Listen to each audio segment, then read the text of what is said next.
Welcome to Evolved Sun. I'm your host, Matt Finch, and in this episode, you're going to learn how to stop the wheel of karma permanently. You're going to learn a basic overview on karma, the science of karma, what karma is, and how forgiveness and acceptance and compassion is the key to ending the inertia of karma.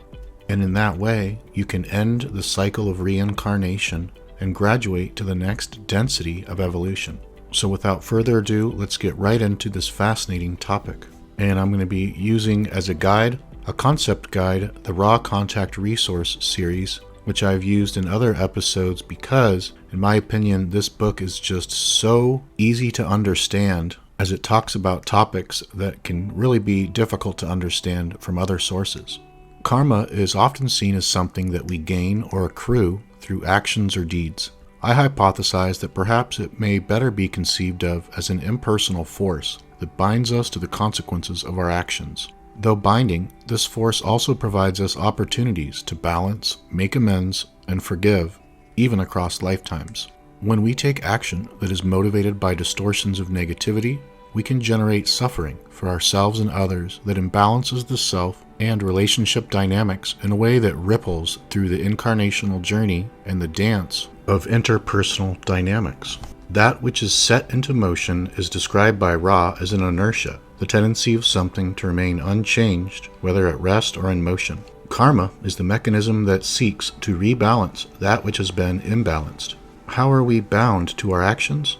One way to consider the question is again in terms of motion. Until we practice forgiveness, we continue distorting and blocking love, and the negativity that results from that energetic condition thus stays in motion.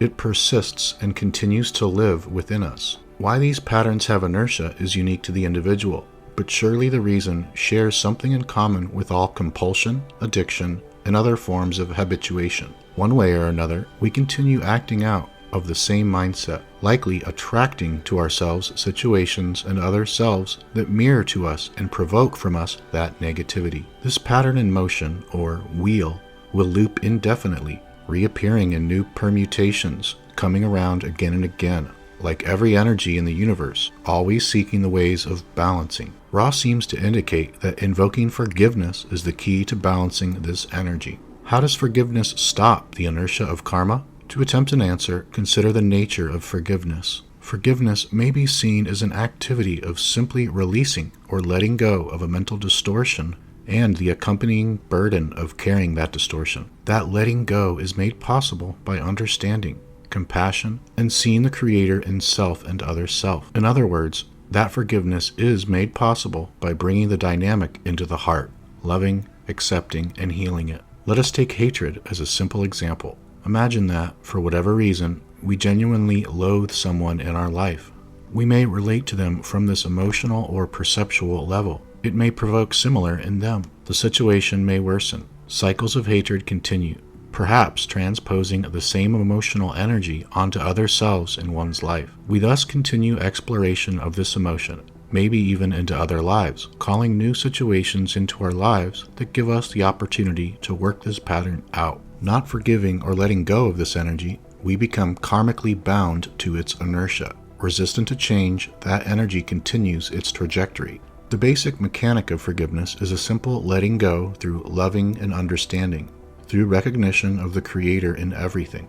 We let go of the burden we've carried. This may come by way of understanding how the situation arose. But perhaps the better part of forgiveness is faith. Faith in the fact that everyone has their reasons, that those reasons don't have to be known to us in order to trust in their existence and have compassion, and that this is not the density of knowing, but of trusting in the perfection of the moment. The more we understand that we cannot truly understand, the more readily we can forgive. It is possible to forgive without excusing the behavior. We can fundamentally disagree with another's choice and still have compassion for why they made it. And because our compassion stems from a newfound understanding, we are likely to be able to apply that compassion to any situation, including to ourselves. This lifting of distortions in one area causes us to no longer need those specific difficulties that serve to catalyze our growth. The problems of that particular nature, in however many variations they manifest, stop repeating. In this way, for this specific distortion or pattern of distortions, we have stopped the wheel of karma and have become more balanced. This works even if the original genesis of the karma was in a past life. We don't necessarily need to dig up the original root, though that could be a helpful means of understanding. We just need to work with the present circumstances because they contain the same dynamics and energies. Learning how to forgive the present imbalance undoes the knot, however far back in time it was tied. It's difficult to say whether forgiveness frees up energy so that the perspective may rise to a higher vantage point, or whether a view from the higher vantage point opens the way to forgiveness. It would seem that both scenarios should be possible and reciprocal. Either way, forgiveness is balancing and healing for the system. It is a primary mechanism not only for absolving the karmic ties, but for merging and reintegrating with the all-self, the creator. And it ends this section on karma with a quote from Kuo, a quote. To forgive is, shall we say, to give love for whatever has been given to you. Thus, there is no condition other than a relationship and an interaction between entities. The desire to forgive is enough with which to begin. If one places conditions upon the forgiveness, then one is beginning in a fashion which will yet require refinement. For to truly forgive another, one must erase all conditions. There is the giving of freedom by removing conditions, the allowing and accepting of free will by removing conditions. The gift freely given is the one with the greatest value, shall we say. Thus, if you are able to wipe the slate clean within your own heart and mind, then you have truly forgiven. We are aware that within your illusion there is much opportunity for practice.